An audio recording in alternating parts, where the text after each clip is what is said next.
মুক্তিবেগ নিয়ে কথা বলবো। দেখেন খুবই ইম্পর্টেন্ট, যদিও মেডিকেলের লাস্ট কয়েক ইয়ারে প্রশ্ন একটু কম আসছে, কিন্তু এই টপিকটা খুব গুরুত্বপূর্ণ। আপনার কনসেপ্ট ক্লিয়ার রাখেন, এখান থেকে ছোটখাটো কনসেপচুয়াল প্রশ্ন আসবে, ম্যাথ না দিলেও এখান থেকে প্রশ্ন দেবে। দেখেন মুক্তিবেগ মানে কি, দেখেন আপনি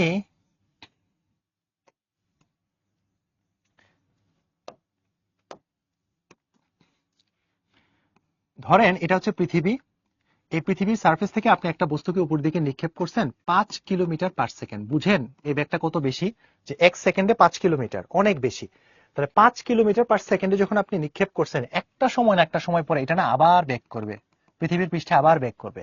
আপনি 6-এ নিক্ষেপ করছেন 6 কিলোমিটার/সেকেন্ড বেগে, এটাও কিন্তু আবার একটা না একটা সময় পরে আবার পৃথিবীর পৃষ্ঠে ফিরে আসবে।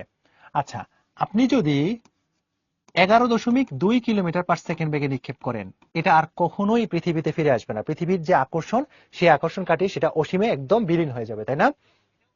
আবার তার থেকেও যদি বেশি দেন আপনি 15 কিলোমিটার/সেকেন্ড, তাতেও কিন্তু পৃথিবী থেকে সে পৃথিবীর যে আকর্ষণ সেটা কাটিয়ে চলে যাবে। এখন কথা হচ্ছে, সবচেয়ে কম যে বেগে আপনি মারলে পৃথিবীর মাধ্যাকর্ষণ শক্তি সে অতিক্রম করে মহাশূন্যে বিলীন হয়ে যাবে, সেই কম বেগটাকে আমরা বলেছি হচ্ছে মুক্তি বেগ, তাই না? মুক্তি বেগ। তাহলে পৃথিবীর ক্ষেত্রে সেই মুক্তি বেগের মানটা কত? 11.2 কিলোমিটার/সেকেন্ড, এসকেপ ভেলোসিটি।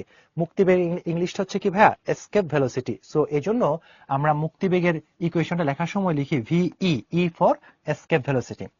আচ্ছা, তাহলে মুক্তিবেগের ডেফিনেশনটা তো বুঝছেন। সবচেয়ে কম যে বেগ, দেখেন 15-তে মারলেও সেটা আসতেছে না, 11-তে মারলেও 11.2 মারলেও সে আসতেছে না। বাট আমরা কি সবগুলোকে মুক্তিবেগ বলবো? না, সবচেয়ে কম বেগটা কত? 11.2। আচ্ছা, সো এই মুক্তিবেগের ইকুয়েশনটা আমরা একটু মাথায় রাখবো, যে 2gm/r, 2gm/r। ওকে, আচ্ছা, এখন আমরা তো পড়েছিলাম g = gm/r²। সো gm = আমরা কি লিখতে পারি? gr²। সো এখানে gm এর জায়গায় যদি আমি gr² বসাই, তাহলে এখানে আমি পাই না যে √2gr। তার মানে আমাদের এই দুইটা ফর্মুলা খুব ভালো করে আমরা মাথায় রাখবো। মুক্তিবেগের আছেই কিন্তু এই দুইটা ফর্মুলা, যে √2gm/r আর একটা হচ্ছে 2gr। আচ্ছা, খেয়াল করেন তো, এই ইকুয়েশন থেকে দেখতে পাচ্ছেন মুক্তিবেগ কার কার উপর নির্ভর করছে? মুক্তিবেগ নির্ভর করছে ওই গ্রহের ভরের উপরে, এবং কি ওই গ্রহের ব্যাসার্ধের উপরে, আরেকটা হচ্ছে কি ওই গ্রহের অভিকর্ষজ ত্বরণের উপরে। তার মানে বস্তুর ভরের উপর কি মুক্তিবেগ নির্ভর করছে? না। বস্তুর ভর যাই হোক না কেন, 1 কেজি হোক আর 10 কেজি হোক বা 100 কেজি হোক না কেন, যে কোনো ভরের বস্তুকে আপনি যদি মহাশূন্যে বিলীন করতে চান, আপনাকে ভেলোসিটি দিতে হবে কত? 11.2 কিলোমিটার/সেকেন্ড। কথা কি বুঝছেন? তাহলে মুক্তিবেগের ইকুয়েশনটা আমরা একটু মাথায় রাখলাম। এখন আমাকে একটু বলেন তো, আমি আপনাদের একটা প্রশ্ন করি, সেটা হচ্ছে আপনি পৃথিবীর পৃষ্ঠ থেকে এখানে 1 কেজির একটা বস্তু, এটা আর একটা হচ্ছে এটা 10 কেজির বস্তু, 10 কেজির বস্তু, আপনি দুইটাকে চান হচ্ছে উধাও করতে, দুইটাই আপনার ভাল লাগে না, এই দুইটাই আপনি হচ্ছে অসহ্য লাগে এই দুইটা জিনিসকে, একটা 1 কেজি আর একটা হচ্ছে কত? 10 কেজি। তাহলে দুইটাকে যদি আপনি বিলীন করতে চান, তাহলে কোনটাকে বেশি পরিমাণে ফোর্স দেওয়া লাগবে, 1 নাকি 10? আপনি একটু কমেন্ট করে জানান, 1 নাকি 10? ইভা বলছে সমান, ম্যাজিক করে দিব। আরে বাবা, 10 10 10, সেম সেম 10। আচ্ছা ঠিক আছে, আপনারা অর্ধেক সঠিক বলতেছেন, অর্ধেক ভুল বলতেছেন। আমি প্রশ্ন কি করছি দেখেন, আমি প্রশ্ন করছি 1 কেজি আর 10 কেজি কোনটাকে বেশি পরিমাণে ফোর্স দেওয়া লাগবে। উত্তর হচ্ছে 10 কেজিটাকে অবশ্যই বেশি পরিমাণে ফোর্স দেওয়া লাগবে। যারা বলতেছেন সেম, তারা চিন্তা করতেছেন যে মুক্তিবেগ, আমি তো মুক্তিবেগ প্রশ্ন করি নাই। অবশ্যই যেটা ভারী তাকে বেশি পরিমাণে ফোর্স দেওয়া লাগবে। যদি প্রশ্ন করতাম 1 কেজি আর 10 কেজি কোনটাকে বেশি পরিমাণে মুক্তিবেগ দেওয়া লাগবে, তখন উত্তর হইতো কত? সেম। কারণ মুক্তিবেগ বস্তু ভরের উপর নির্ভর করে না, তাই না? বেশি পরিমাণে ফোর্স দিব আমরা কোনটাকে? 10 কেজিটাকে। এখন আমি আরেকটা কোশ্চেন করি, একটু দেখেন তো। এটা একটা বস্তু, এই বস্তুকে আপনি সোজা 90 ডিগ্রি অ্যাঙ্গেলে উপরের দিকে মারলেন। আচ্ছা, আরেকটা বস্তুকে আপনি ভূমির সাথে, এটা হচ্ছে একটা বস্তু এ, আরেকটা বস্তুকে আপনি ভূমির সাথে 45 ডিগ্রি কোণ করে নিক্ষেপ করলেন, এটা হচ্ছে কত? বি। তাহলে একটা বস্তু এ উপরের দিকে নিক্ষেপ করলেন, আর একটা বস্তু হচ্ছে 45 ডিগ্রি করে নিক্ষেপ করলেন বি। তাহলে কোন ক্ষেত্রে মুক্তিবেগের মান 11.2 এর চেয়ে বেশি হবে নাকি কম হবে বলেন তো? মানে 11.2 এর চেয়ে কম বা বেশি, এ নাকি বি এর ক্ষেত্রে হবে?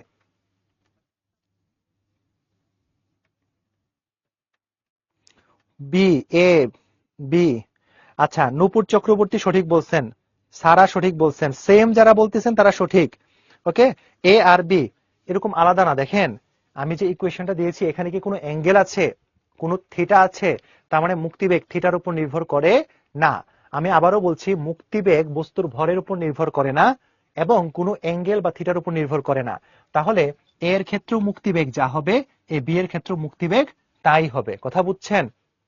হয়তো বা 45 ডিগ্রি কোণে বা 90 ডিগ্রি কোণে মারলে তাদের প্রথম দিকে তাদের রোটেশনটা একটু পথটা একটু ডিফারেন্ট হবে, বাট মুক্তিবেগ কিন্তু সেমই থাকবে। ওকে, আপনি 45 ডিগ্রি কোণে মারেন বা 80 ডিগ্রি কোণে মারেন, অলওয়েজ অলওয়েজ কি থাকবে? 11.2 কিলোমিটার পার সেকেন্ড। ওকে, আচ্ছা ঠিক আছে।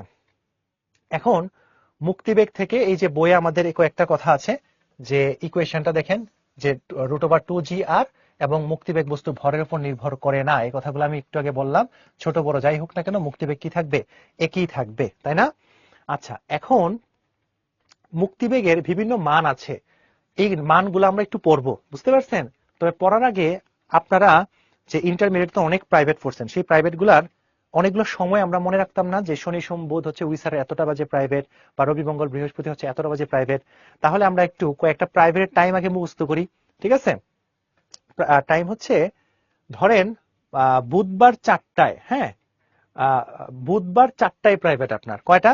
বুধবার 4টায়, মঙ্গলবার 5টায়। খুব কঠিন কথা বলছি আমি? বুধবার 4টা, মঙ্গলবার 5টা। আচ্ছা, শুক্রবার, শুক্রবার শুক্রবার হচ্ছে, দেখেন নামাজের টাইম মাঝখানে, সো হচ্ছে একটা পারফেক্ট টাইম। আপনি প্রাইভেট পড়তে চান কখন? সকাল 10টা, তাহলে শুক্রবার 10টায়। তাহলে বুধবার 4টা, মঙ্গলবার 5টা, শুক্রবার হচ্ছে কি 10টা। আর বৃহস্পতি, বৃহস্পতির ক্ষেত্রে মনে রাখবেন, বৃহস্পতিবার যেহেতু হাফ বেলা, সো হচ্ছে একটু কম, মানে 1 ঘন্টার চেয়ে একটু কম প্রাইভেট পড়ে, মানে 59, মানে 59। সো এই যে